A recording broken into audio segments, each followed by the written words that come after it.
Yeah, I kind of knew this question was coming. I wasn't the most popular guy, you know. Okay. I was a little weird, nerdy. What does that? What messages is he trying to force him to buy anything. We don't do that, all right? He convinces me. Nah, you're gonna get me in trouble, man. I'm just extremely tired. So tired so that I fell asleep behind the wheel. Hello and welcome back to the More Than Drill and Drum podcast. The podcast where we talk about drill, drum and more. My name is Janina. And I am Tyrese. And today we are joined by someone very close to home for us. So all you need to do is sit back, relax and enjoy this podcast. Hello Jamila. Hello Tyrese. How are you doing today? I'm doing okay, thank you. How are you? I'm good, thank you. Can we just have like full transparency? That took like 3 attempts. Yeah. Because we're just so kind. We just want to just interrupting each other. I just want to know how you are, man. But just a brief little conversation before we get into the podcast. Mm-hmm. Social media, man. We've been trying to up our game. I know. And I'm getting some good reviews from it. Yeah. Like, we're not doing our typical. Did we even have any? Like, typical might be a bit strong. Like, we were just doing bits as we were doing them. But it's been fun recording them. A lot of feedback, positive feedback, and yeah, just hoping that it continues to grow.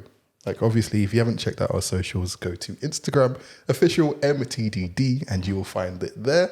Mm-hmm. Try not to laugh too much because you've got some really good stuff there. But getting onto the episode for today, I don't know how to introduce this one. I feel like saying like my bestie. I mean, just the way that your smile just leveled up a good 25% just now. Introducing Mitch. Hey. Yeah, guys.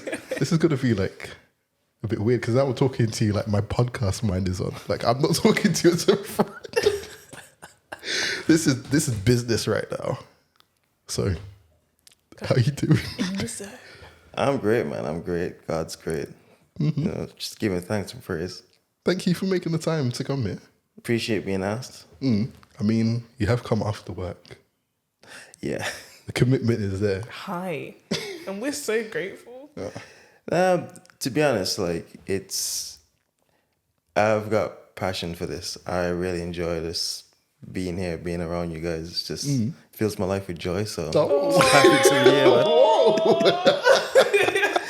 man. I'm just grateful to be here. Okay, cool. So getting into the conversation, are we asking the question first? Yeah, you go for it. I'm still recovering from the joy. So, for those who don't know who Mitch is, this first question: Team Drill or Team Drum? Yeah, I kind of knew this question was coming. Okay, so Mitch, at one point, what's going on? What? I've just said so many nice things about you. At one point, I would say Team Drum. However, recently I've been doing quite a fair bit more on the drill side. That's right. And that's a wrap, guys. Yeah, but seriously, I've been doing a lot more on the drill side, and it's kind of growing at me a lot more. Okay. So let's talk about that, Mitch. Okay. So why is it that drill has really captivated you like that? I like the whole idea behind the routine, the just the way things are in terms of like when you're drilling, you have to have that like a level mind. You know, you have to be focused. You have to have that discipline. You know, and for me, I'm quite a lot about discipline. So. Yeah, I mean, in some cases I get told I'm too strict when it comes to discipline, but discipline is like one of the things that kind of keeps you focused. So, yeah. I disagree. And if I can find the evidence, I will put it on here. But I know there's been times where you and I have been in the same drill line. You're telling me you're disciplined with you barging me all over the place. Nah, so, I mean, okay, there's a difference. Like, for me and you, like, I think that's just how we are. We should never be around each other when we need to be serious. But like, no, I think when it comes down to it, especially with the role that I've been playing a lot more lately, it's just I realize I have to be more serious with it. So yeah, And what role is it that you're talking about? I am the Pathfinder director for the Telford Central Seventh Adventist Club, as well as I do a bit of work with the Welsh Mission in terms of training with drilling and marching, and I'm also actually doing a bit of drilling and marching training myself as well. So, Okay. yeah. Wow. So you touched on 3 different aspects, Yeah. and all 3 want to go in. But there's stuff happening in the Welsh Mission then. Yeah, so we're small, but we're growing. Yeah. Okay. And I've gone to a camp with you guys. Like, when was that? Last year. Yeah, that was last year. Yeah, that was quite a big turnout. Yeah. I didn't expect so many people to be there. We had such a great time, but to know that it's still growing. Yeah, definitely. I think since then, I found we had like 1 or 2 clubs recently spring up as well. So yeah, it's been quite a great experience, as well as there's a lot more that we're trying to do in terms of like training. We never really had a master guide program over our side, and recently we've been getting a bit of help from the NEC. So it's been good. It's been great, man. Oh, that's so good. Now, I missed that camp that you guys are talking about. My question is, what did I miss? That's quite a bit. So I think me and Tyrese were actually helping and leading out with the drilling and marching and the drumming. So You're doing drilling and marching as well. I took more of the leadership side of the drilling and marching. Makes sense. Tyrese did a lot more when it comes to the drumming side. So it was quite great because to be honest, the numbers in terms of the line is as well. Was that 80? It was quite, 80? about 80. Like the drill down that we had with all 80, that was massive. That was actually quite amazing. I think we ended up having like 3 just. We just had It's 3 coming winners. back, Yeah. That was quite a great experience. Okay. Yeah. So then, Welsh Mission, going into your Pathfinder directorship, when did that happen? Me and my wife started with our little family. We moved to Telford, and at first it was just the church is quite small. Membership wise, I think on a good Sabbath we'd have at least 20 people in the sanctuary. Telling you now that when it comes to Sabbath, trying to fit inside the sanctuary now is impossible. But It's a good problem. yeah, it is. Well, like we started off with just about probably 3 families, and I think with the 3 families, actually I wasn't one that decided they wanted to start with the club. It was more or less the women of the 3 families. They decided they wanted to start up something, and we started mainly with adventurers. I think I had at the time 1 or 2 pathfinders, but yeah, since then we've grown quite a bit. Like so much so to the point where it takes me quite a while to kind of gather however many numbers we have, because we've recently had a few more families come and join our church. So it's like trying to calculate how many we have now. It's just, it's just unfathomable. Oh, but that's so good that you've got so much interest and that the club is so active. Now, Yeah. Mitch, you're a young guy, you've got a young family. How did you find it taking on that responsibility of being Pathfinder director? I think it's more the excitement, and the energy. Because Yeah. when I look back at when I was a Pathfinder myself, I look back at my director. He literally took all of us everywhere. There would be times where we had church members who were what they call shut in, so they weren't as mobile. They weren't able to leave the house as much. So in terms of like their house, their garden, it would look a bit neglected. The walls of the house needed a bit of paint, so a bit of work doing to it. So he would just take all of us, especially the young men, and just like he had a pickup truck, and we all would just hop onto the back. I mean, I don't ever see that here in the UK, but in the Caribbean, we'd all hop onto the back, and then we'd just be going to wherever it was, and then he'd like get us all doing different sections of the house. So some of us painting, some of us just cutting down the cutting the grass, trimming the hedges, just picking up anything around the yard that needed picking up, mending fences, fixing gates, all sorts. It was an absolute amazing experience. So to me, all of that kind of stuff just ran through my head, and I'm thinking, yeah, I want to be like this. I want to be that kind of director, So it just got me all energized and happy to be doing it. And I must say, I think you have definitely fulfilled that role, because the other week you did is it a food bank type of thing for the homeless? The company that I work for, they have a budget that we use for the community.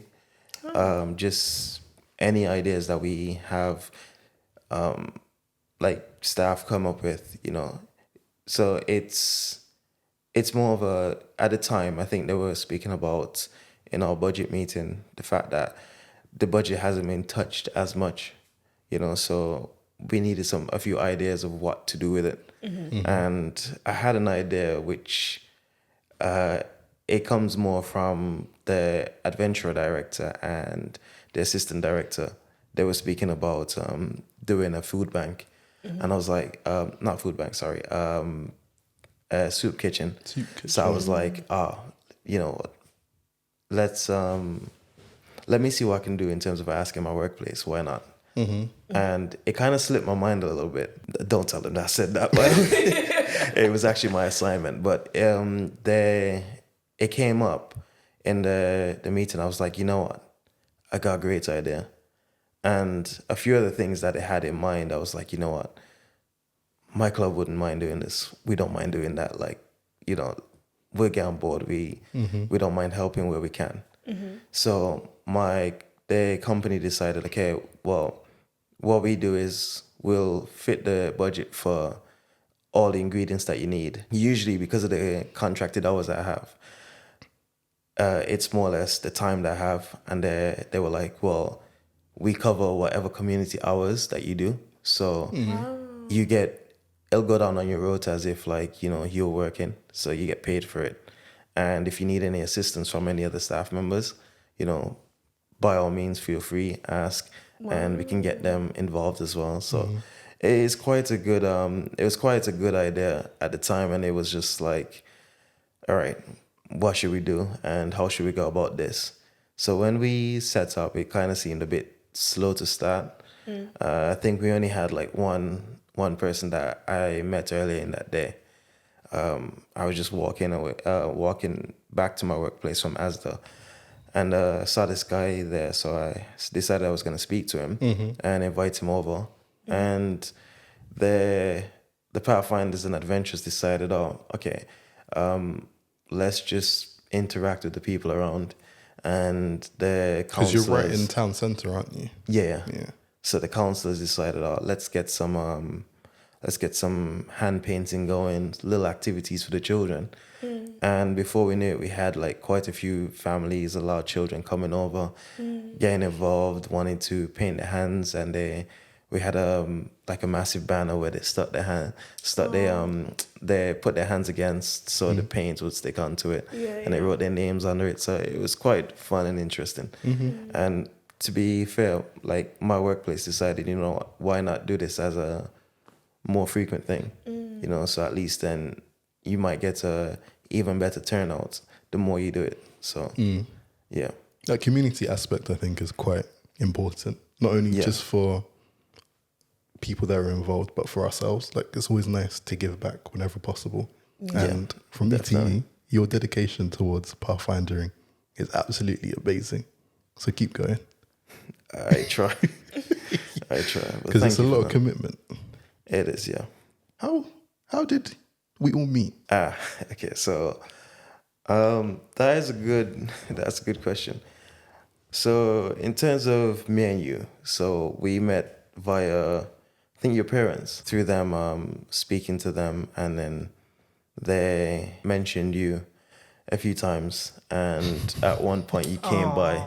So like yeah, they briefly introduced us, and I think at one point you were going to an MIT camp, and I needed a lift back from camp. Oh, And yeah, then we so were forced to interact from that point. I wouldn't say forced. I mean, at first I thought that you had an issue with me. Are you serious? No, but no. So you know, yeah, I think we had a moment where we just, on the way back, we were just, you know, speaking, and it was just like our, I think it was the love for drum, because I saw you in the NEC drum corps as well, and I was like, oh man, this guy's like, you know, with the mace and everything, and leading out, and I was just like, yeah, it's like, this guy looks like he's very passionate about drumming, and I was like, you know what, I could see that, and I share the same passion for drumming as well. So I was like, yeah, this guy seems like he's, you know, someone who I think I'd have something in common with. And then I think following that, at another MIT camp,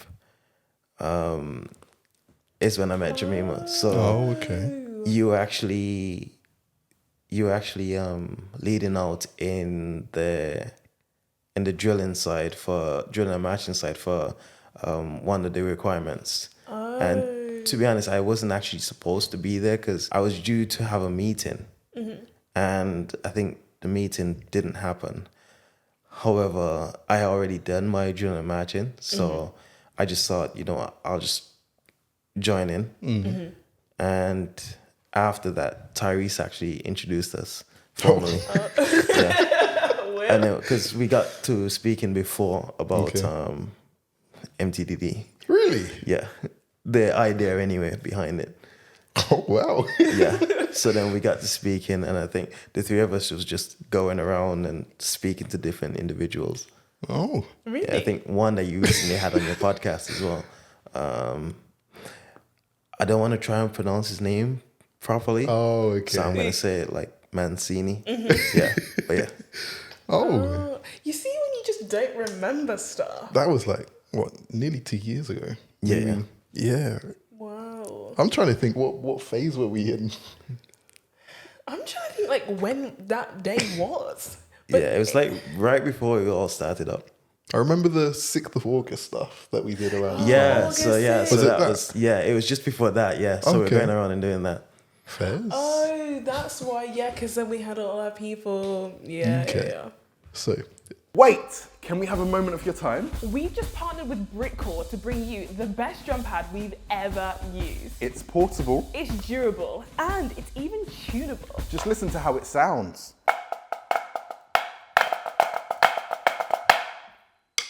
To get your hands on one of these, Use the code OMTDD OMTDD. at the website below. Check it out. I want to know if you remember this. I've got 2 stories for you. Okay. This is when I knew that our friendship had grown, man. Remember, we were buying drums. Yeah. Oh, so let me even put some clarification here. Please. This is the guy that will force me to buy drums. This is him. So No, every no. You're going to get me in trouble. I don't force him to buy anything. he will send me drums I on do eBay. not- What does that? to What show. messages I is do he not trying to? force him to buy anything. We don't do that, all right? He convinces me, all right? I don't force anyone to do anything. I think it's one of those moments like, if you do it, I'll do it. As long as my wife don't see this and I don't get in trouble, then yeah, I'll agree. Yeah. But I remember we went somewhere far, like an hour and a half away to pick up a Yeah. drum. But when we were on the way there, the car started fogging up. And it was because we were just so happy to get the drum. This was so ridiculous. We had to pull over. And we're like, all right, let's calm down. I don't know what that was about. But the second story was, it was early into our friendship. I was in uni at the time. I remember lying down in bed. This is late. And for some reason, we were on the phone. And we were just talking about drumming and what we could do with it and how we can impact people and how it's impacted us. And conversation was going on for like an hour or two. And it was like 1, 2 o'clock in the morning. But at that moment, I was like, yeah, man, cool. I could just call up Mitch and tell him whatever I want. And you can do the same for me. So, yeah. Yeah, man. Do you remember those stories? We were just like so excited about drumming as well. I mean, we're still excited about drumming, but like we were really excited about drumming and the things that we can do in terms of creating our own like drums and drum groups and stuff like that. And even down to the buying of the drums. So we were just going around just like, oh, dude, like send each other like links to drums on Facebook Marketplace or eBay. Sometimes they can be sketchy, you know. Yeah. But I'm Like glad that you one were that right. we went to get. I think it was the same one you're talking about with the cat with the steam up. And then when the cat was steaming up, and then we went to get the drum, and like the guy drove down to this this alleyway, and then we packed a distance away from him, and then we just had to walk up to the car. So one of us stayed in the car, and I walked up to me to meet him. It just seems so weird, but it's just funny looking back at it now as well. And some of the drums that we've got as well, we can't even discuss. Yeah. Just know I had to like remove the vinyl off of them. Oh. Wow. Say no more. But it's okay. It's all good. Wow, that's so sweet. The birth of a brother through drumming. But I'm a bit disappointed though. Why? He didn't give me no pre-warning about, oh, it used to be team drum, but now it's team drill. Man, it's I think for me, like the passion is always there for drumming. Like at the end of the day, I've always been like team drum through and through, first and Okay. foremost. And you don't It's even have just to say more- anything else. We could just leave it there. Let a brother finish. Nah, it's just more like recently because of everything I've been doing, drill wise. I haven't had much of an opportunity to do as much with the drumming aspect. So it's just been a lot of my focus has been more on the drill side. Yeah. No, it doesn't make sense. So you mentioned there that you're a drummer through and through, as it were. Yeah. Tell us, where did that come from? So when I was about 10, 11, I think right before I joined Pathfinders, there was these 3 guys that I'd see like from our drum corps back home in St. Kitts. Okay. Caribbean man. Yeah, man, gotta represent. I used to look at these guys and think, man, these guys are so cool. These guys are awesome. One of them was like my director's son. The next one was this guy who he plays saxophone, great saxophonist. I think that's how you say it, saxophonist. Then there was another one. He actually played the drum kit for our church. Okay. So we had, to be fair, the 3 of them actually played together as a band. So it was quite interesting to see. Like I was like, these guys are so cool. These guys are so awesome. I want to be like them. And I approached the saxophonist, and he was the one that actually encouraged me to actually want to, join the drum corps. I think at the time I wasn't the most popular guy. I was a little weird, nerdy, and I guess I wasn't the one kid everybody wanted to be hanging around with. So, Okay. And that's okay. but then the guy continued to like encourage me to be there. I started off where you don't see this being played here, but the cowbell. Yeah. You started off on a cowbell. Yeah, I started off on the cowbell. Okay. So usually it'd be cymbals, Yeah. but I started off in the cowbell. I don't actually think I played cymbals for that long. Then I moved to tenor, and then straight up the snare. Okay. So tenor was like, for me, it was just more of a 1 or 2 practices and matches, and then it was after that was just straight snare. Yeah. So then from that, like the guy, he continued to just push me to, want to be one of the best snare players. Just had me leading out in front of the line some matches, and he kind of really just inspired me to actually want to just continue drumming. So yeah, from there, when I left St. Kitts, came back to England, started off at Yardley. We had started a drum corps there, joined with NEC for a bit. Then I moved to London. Okay. Yeah. And then that's where I met Adam. Yeah, And we were Brixton drumliners through and through, man. You're very proud of that. I am. That's because, to be honest, me joining Brixton had a lot to do with my wife. Yeah. Because she was a drummer as well. Yeah. Bass drummer. No. So when I met her, she was between snare and multi-tenor. Oh. Oh, okay. So it was more the trio. Yeah. What happened to Brixton? Why no more? Or is it just you just moved up? I actually left the UK a couple of years back, so like about 2016, and then I returned to St. Kitts for a bit. So it was more or less just I just left the country, and around that time we started up our family as well. So we had gotten married, started up our family, and yeah. And are any of the family drummers? Like, were they born with drumsticks? I would say probably my daughter. She's got like she seems to have a bit of that passion in her. For tenor? For now, yeah. Okay. But hopefully, like my son, I really want him to kind of get the same love and passion for snare as I do. So yeah. Can we just deep that though? A drumming couple. I mean, how cute is that? Oh. Yeah. To be fair, I look back at some of our photos and videos from years ago, and I found one from a performance that we did outside of a community center when we were with Brixton Drumliners.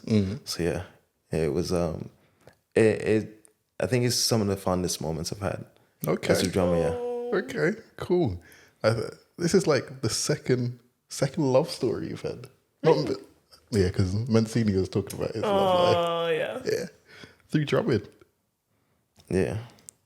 Nice. That's so wholesome. One thing that I want to run back, which I think I'm probably going to need both of your help with, is to understand what could be a drumming hierarchy.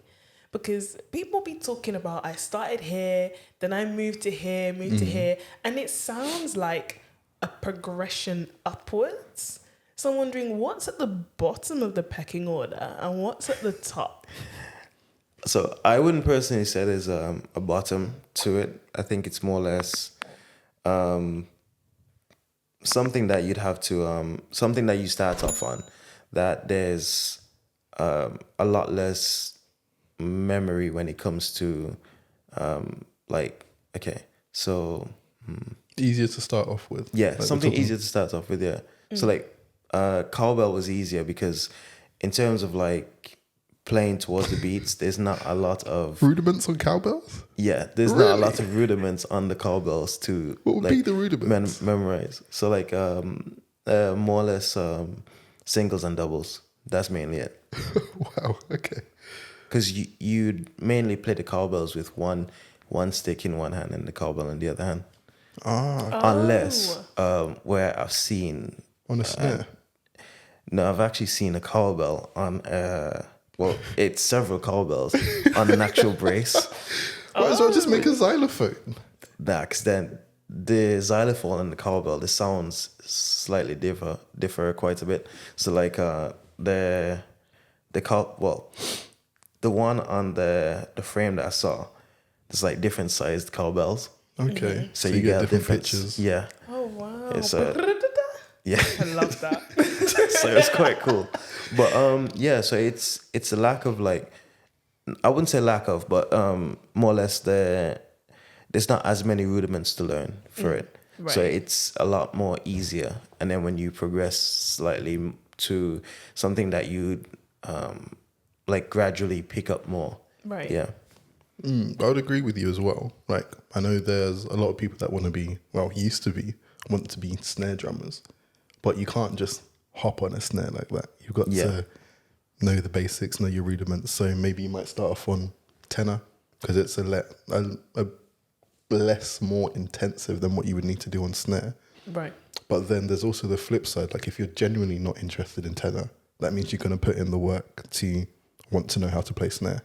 So there's I've completely forgotten the phrase for it. Oh, like, yeah.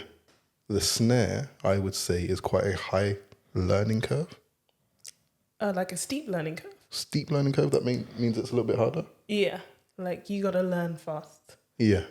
So that's why people would do other drums. But I wouldn't say there's a hierarchy though.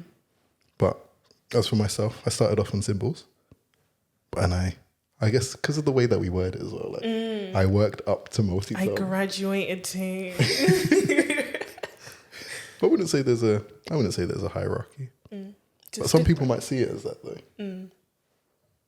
But each drum is important in the drum line. There's nothing, even cowbells. Even though I didn't know cowbells were a thing. Definitely, like, because in the like drum line. honestly, like when starting off on the cowbell, man, that little in between, like when you don't have like you've got a bit of silence in between, the cowbell fills that silence as well. Okay. So like you've got a beat going, and the moment there's like a little gap, then you've got a little like knock from the cowbell in between. Yeah, got little you head going, shake man. as well. Yeah. Now, cause like I think like within the Caribbean, the rhythm is a lot different because I don't know, I'm not trying to get myself in any trouble here, but it's more like you got that kind of carnival nature behind. So you've got it's not secular, but it's more of a, the rhythm is different because we've got like sometimes you'd see more steel pan kind of steel pan kind of beats being played. I played a steel pan in Liverpool when we went. You remember? Oh yeah, at It was the first time. UK drum show. Yeah. Oh, amazing. Yeah. Yeah, so you get that kind of vibe behind it. So I think a lot of that kind of rhythm kind of rings with us. So it's more of a, this kind of sounds good, so we're gonna have that. So you'd find stuff like the cowbell, the triangle, cymbals, stuff like that being played a lot more out there. Another thing that I thought of as well, playing cowbell, I guess it got you used to marching as well, marking time wherever necessary. Yeah, Like you didn't have to think too much about what you're doing with your hands, but there was still that effort you still had to do for cowbell, of course. Yeah. But to also be in line with your marching band, did that help, or was that?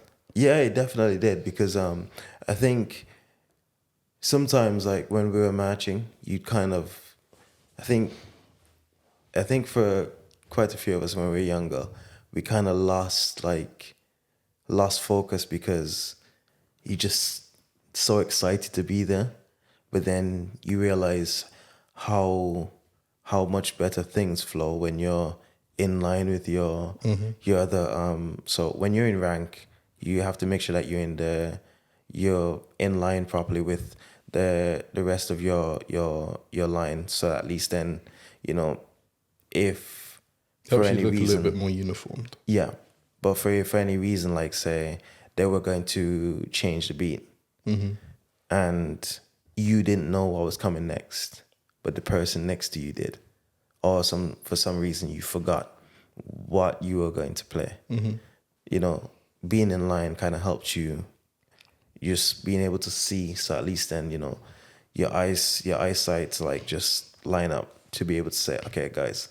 Yeah, this is what we're doing next. Yeah. So what for you was your highlight moment of drumming? One of the things I actually miss it so much, but being able to march in independence parades. I've heard about Yeah. those, Big deals. It is a big deal because for us in St. Kitts, you'd find like the Navy and the military from here within the UK, you'd get some representation there.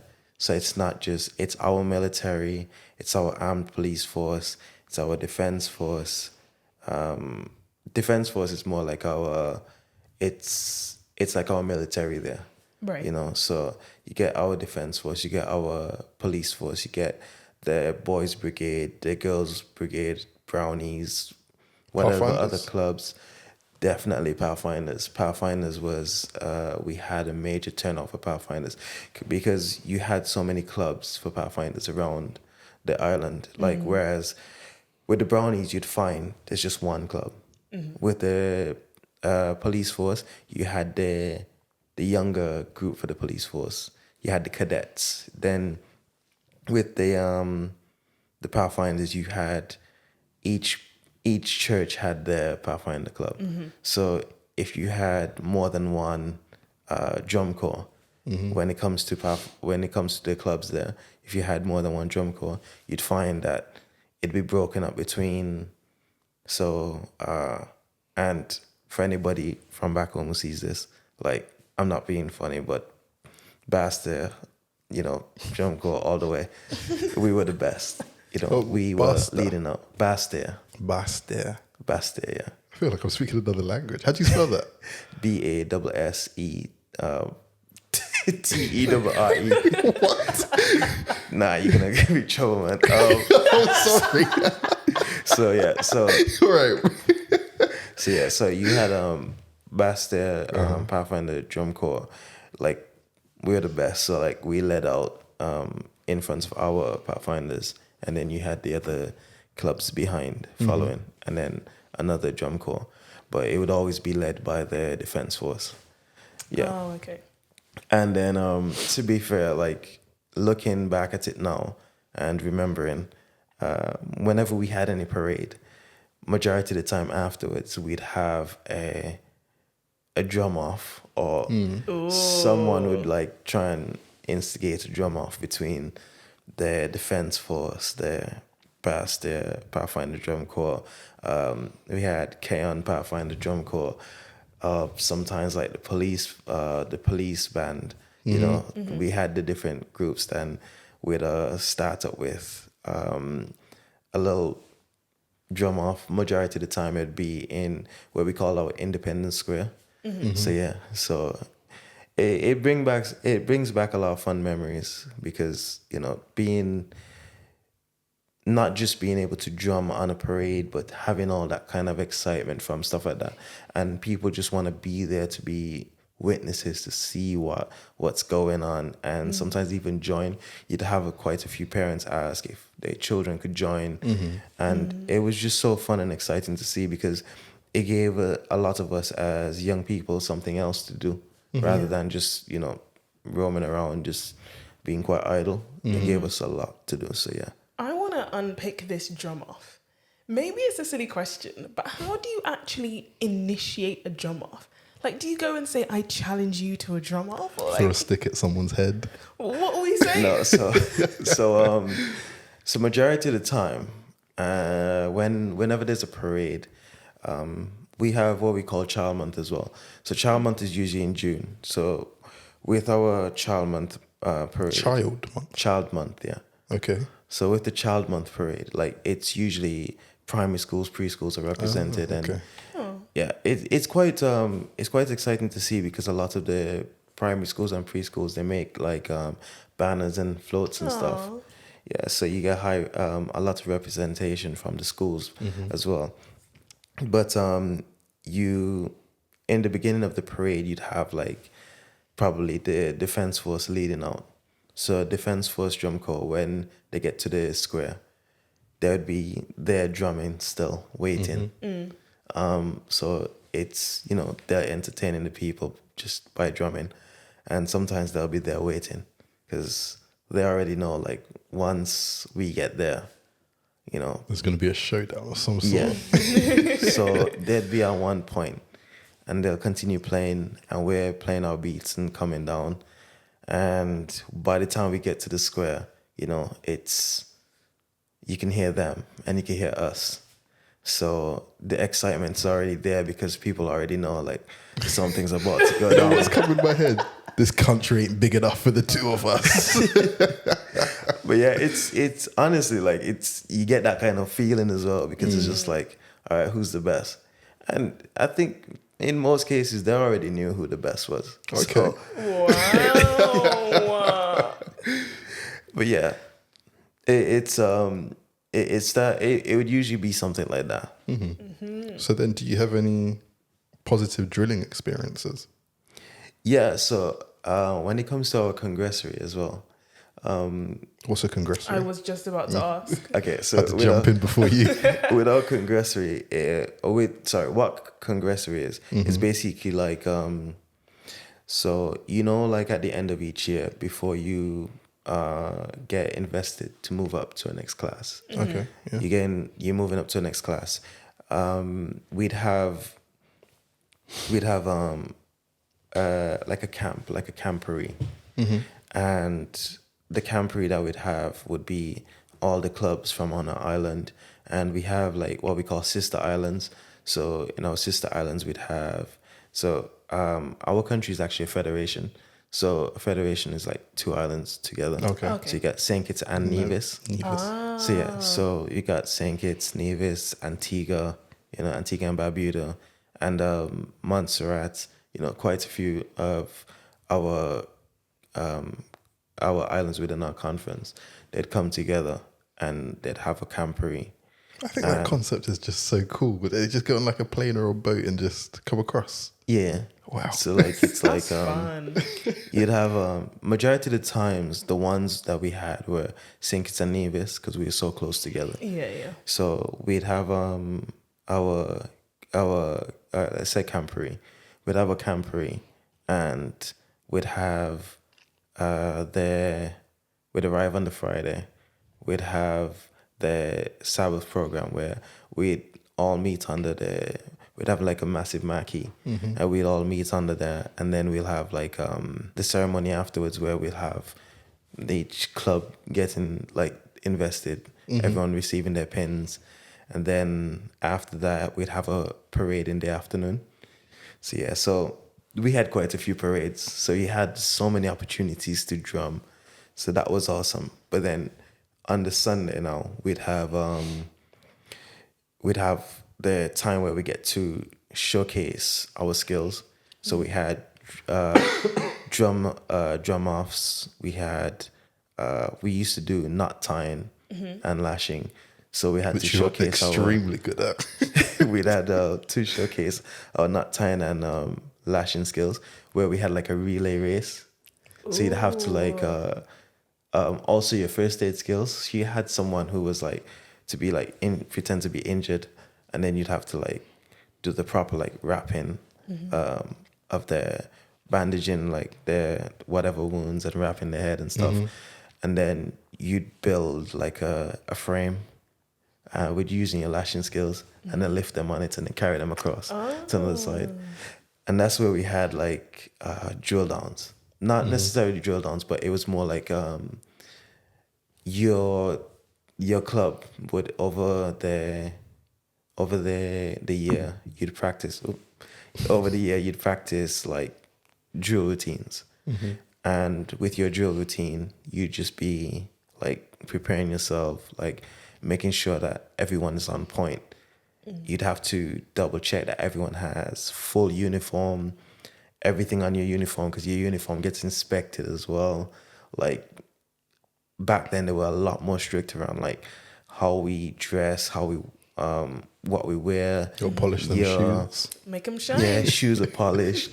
Your hair had to be a certain way. Like, No long nails, stuff like yeah, that. no Keep 'em long short. nails. You'd have to like literally stand No there with dirt your under your nails on. nails. Yeah, Keep 'em clean. all of like that. And yeah, we'd have like you'd have your drill routines, and then sometimes they'd have like fancy drill as well. So like between the normal drill routine and the fancy drill, and that used to like get me so excited to see, because it was just like, this is just so cool, like watching and listening, because you got that person calling the commands in front, you got the instructor calling the commands, and then you watching, like especially the fancy drills. So like for anyone that's seen me, like when we do slow match, when we say change it into slow match, Okay. we had this thing where we made this noise. It's like "Fwing," where you kick out your foot like before you go into slow match. So breaking into slow match, he was like "Fwing." Did you say fwing? Yeah, pretty much. So it's like you had this like it was just so much excitement behind everything, man. And the drilling aspect was like one of the major parts of that Sunday. So yeah, it was great. And then we even had like drum routines sometimes as well. So yeah, so that would be great.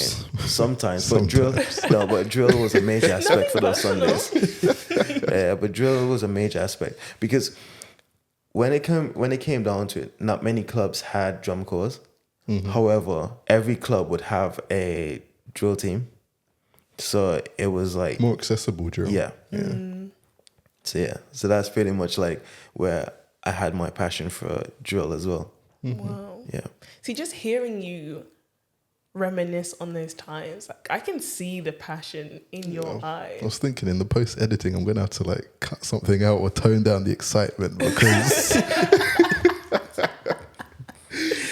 But seriously, from both drill and drum, given how fond and perhaps cool those memories are to you, how do you think they have shaped who you are now?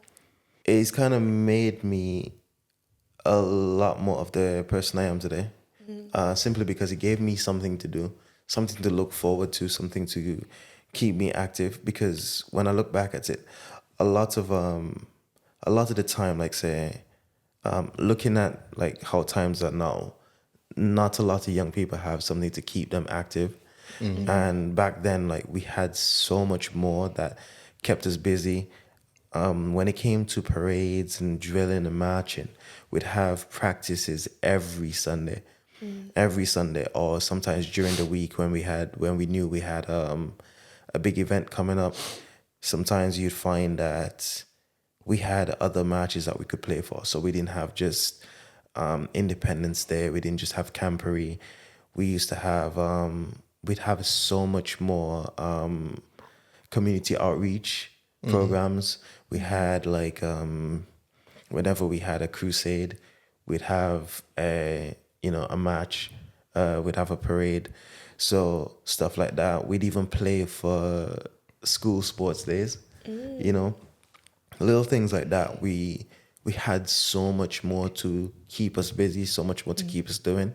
So I think things like that kept me out of a lot of trouble, So for me personally, I kind of owe a lot to drill and drumming. Yeah.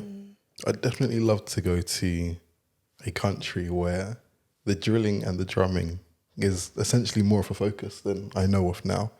And I don't even know if I'll be ready for that, to be fair. Am I physically fit for that? Am I mentally fit for that? But to be practicing so often and always having something like planned in advance that, yeah, we need to practice in order to drum for this event. But then 2 weeks after, we're also drumming for another event. Sounds amazing, but that's a lot of time though. It is. Yeah, and the thing is, like with that, we time didn't seem like something that we never had. It was just something that we'd always be ready, basically. I mean, when your sun's always up, basically, and it's nice and warm and hot, like. But like that goes back to like what you said about like being fit as well for it, because you had to be fit to be able to carry a drum, especially if you're a bass player or a multi-tenor player. Like carrying that multi-tom for a parade that would last, sometimes it could last like an hour and a bit. Ouch. It would just be like, when they say, okay, we're marching from here to there, like, sometimes like, even if there was like such a short match, you actually want it to be longer. You're just like, dude, why are we just marching for like 15 minutes, man? You want it to be like a whole hour's match because man, you were so excited just to play. Like our drum corps, if you see our drum corps when we were playing, like our drum corps was so big as well. Like I tell you now, we had like, say, sometimes you'd see, so our rows would be like rows of 4. So you'd have 4 snare players and 3 rows of snare players. So you'd have like, say, 12 snares, probably like say 6 basses, 2 multi-tenors, probably 2 cymbalists, 8 tenors, probably 2 to 4 people playing cowbell, just massive. And then when you had the major parades as well, you had those are the guys who came back from, like, say they were studying away. You had some of the guys who were like the old time, like, you see the drummers that, I don't know, like from a while back. You met them when you first started off as a drummer, and then like over time you grew to be one of the older guys in the drum corps. But these guys come back from wherever they were studying and decide, yo, I want to play on the parade with you guys. So you had just like literally everyone getting the drum or something, like grabbing the drum out the shed. And you just had literally like a massive row of drummers. Sometimes your drum corps was so big, it was just like bigger than a lot of the clubs I see. It's just massive. Yeah. Like an amazing opportunity, man. It is. It definitely was. But then could I flip the script a little bit? Were there ever times when you felt like this is too much? So for me, I never felt that there was a time where it was too much, because the excitement was just always there. It was just, you were always just excited to just drum with your team. Like sometimes you got pulled out of school just to go and drum. Oh, Wow. Yeah, so like there were times where we had a parade coming up, and it was during school hours. So like you just long to get that letter to just take it to your principal. So like our director would write a letter, our drum major would write a letter, and then we just take it to the principal and just be like, yeah, I've got to go to drum, and then instead of going to school that morning, or you go to school, be in your class, and then you just be like telling your classmates, like, see you guys, I'm out, and you just go and join the parade, just grab your drum and just go. I remember coming out of class for basketball, but to go out for drumming, Drumming. that would put me on another level, Yeah, because like you just seemed so cool back then. Like it was just like, even if you were like the nerdy kid in school, but you were just going to drum, like even at points where you just felt like you never just felt like I'm just, and it goes back to that hierarchy you're talking about. You never felt like, I'm just going to play cymbals, I'm just going to play cowbell.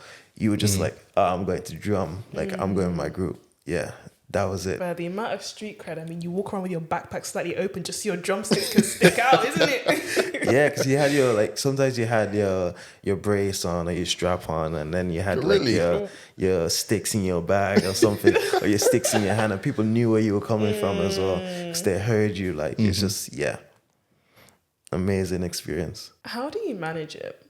Like doing drill and drum stuff and looking after your family? I can't take credit for that. A lot of the time, the person behind a lot of the things that I do, or the driving force behind me being able to carry on and do what I'm doing, is my wife. So she's like, she's amazing woman. Like literally, she just she homeschools as well. So because like we homeschool, she's with the children 24/7. I think a lot of people don't realize as well, like some of the stuff that we do. So we had for World Adventure Day recently, they had quite a bit of like props and stuff. Massive airplane they made. I put it on screen somewhere. Massive airplane they made, like just so many different props. And I kid you not, like 95% of that was made by her. Like literally, she takes the time to teach the children, to like cook, to take them to their clubs and stuff, to make the stuff for whatever programs we have coming up, sit down to type out whatever, to just go through the things, like especially like stuff on my behalf. Like half the time, like even managing the stuff at home, sometimes I don't even know like what I would do if like she wasn't around, because I think for most of our bills and stuff, the managing of that kind of stuff, she deals with all of that. So if it was to turn around that she goes on holiday for a few months, I'm lost. I am lost. But I think that goes to that's like a testament to like when you find somebody that's like, you know, you become a great team. Because I'm not saying that I'm always too busy, but for me, more or less because I have someone that's able to like help me with so many things, it's just so much easier on me.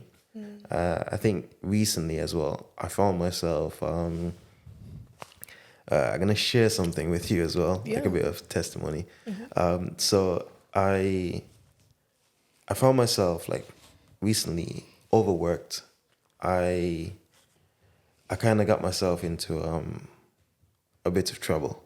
So we had a camp, and it was our first club camp, and I was dropping my mom, my 1 year old, and my niece home, and then I was on my way back to the campsite, and because I've been constantly going nonstop, just going, whether it's been work wise, I was at one point I was traveling between like an hour and a bit away to go to work, come back from one site, go to the same day of our camp. I was working probably like half an hour drive away, but I took the train that day. So like it's about half an hour away. Came back, went straight home, picked up the car, went to church, picked up some stuff from church, went to my workplace to actually pick up some stuff from there. Here from where I live actually, pick up some stuff from there, and then I literally was just going back and forth, back and forth.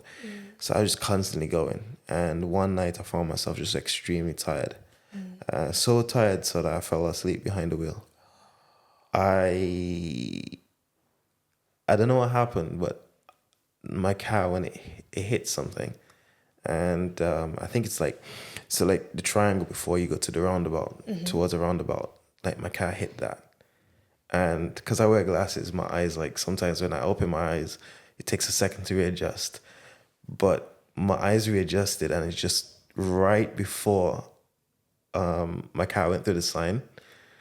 I my eyes actually saw like I full on saw the sign, and like my car just went straight into the roundabout, like took out the legs from the sign, literally just full on into that roundabout, and is only by God's grace why I'm alive because my airbags didn't deploy. So like I don't know what happened, but I came out the car without a scratch on me. 4 minutes after the ambulance passed by, they were just passing by. No one called them. Just randomly, just happened to be passing by. They stopped, came over to check me out. But before and after, there was like loads of lorries passing by. It was more or less a major road that a lot of lorries take, and I could tell you now, I saw so many lorries passing by before and afterwards, and so many cars. It was like, how did I not manage to hit anything or anyone? And my car actually got written off. I thought, okay, the airbags didn't deploy, probably a bit of damage to the bumper, but it should be okay. My car is just gone. When the guy looked at the car, assessed the car, he was like, dude, you are so lucky to be alive. He just kept repeating the same thing over and over again. And at first I just didn't, I couldn't comprehend like why or how I was still alive, or like just understand the seriousness behind it. Because the paramedic told me, oh yeah, you must have an angel watching over you. And I'm just like, nah, just my car's fine. It'll be fine. But when the guy told me, nah, it's like there was something that just caved in, and just the way it was, he was just like, dude, you are so lucky. I was just like, it was at that point when I realized, man, I just something's got to change. So recently, I've started to slow down a lot more, try to get a lot more rest. You know, just try and focus a lot more on family, because all I can say is like my new catchphrase is, I'm great, God's great, give thanks and praise, because that's all you can do, man. Life is too short. And like, I think I found myself right after the accident for a whole week. I was so easily like irritated. Anything could happen. I was so irritable. I couldn't find my flask at home, and I was just like getting annoyed. I was getting so annoyed for the fact I just couldn't find my flask. I was just like, where is this flask? And I was getting really annoyed. I was like, I'm getting annoyed over a flask. Like, what is that about? So, like, I just realized, you know, I've got to just calm down, chill. Like, I've realized, like, life's too short. And there was a brother from my church. He spoke to me. And he told me about an experience that he had. And it kind of helped me kind of realize a few things. But he told me, like, literally, sometimes we tell people, like, you know, you just need to pray about it. But it's like, it's not just praying. Sometimes you need to speak to somebody. You know, you need to speak about it, because you never know how much people are holding in and bottling up, and it can really take you. So, yeah. Wow. Thank you for sharing. Yeah. It's my pleasure to share. And so I'm grateful to be here. So I just love sharing my story with everyone. And maybe on that note, are there any kind of parting words that you'd want to leave with our listeners? Yeah. Life's too short to be just, you know, knocked about by the pressures of like work and bills and just the pressures of life. Like, just, I think sometimes we need to like take our time and just slow down, allow God to do his thing, and just live life a bit, you know, just live life a little, just allow things to happen and just tell yourself, you know what, it's fine, God's got me. Well, that brings us to the end of this episode, one that was full of fond memories, joyous occasions, and some really heartfelt moments. So thank you, Mitch, for being able to share that with us. And could you just let them know what they need to do now? I think you should like, comment, and subscribe. And while you're here, check out the other videos on our channel. And we'll see you next time on More Than Drill and Drum. Hello, Jemima. Hello, Tyrese. How's it going? Oh, okay. Sorry, Well, you it's were all right. It's all right. It's all right. ask me. Yeah. Should I ask you? But how are you doing? Are we keeping this? Nah. Okay. Cool. Who's asking first? You're gonna ask. Okay. Hello, Jemima. Hello, Tyrese. How's it going, man? I think so. I'm asking first. Shame.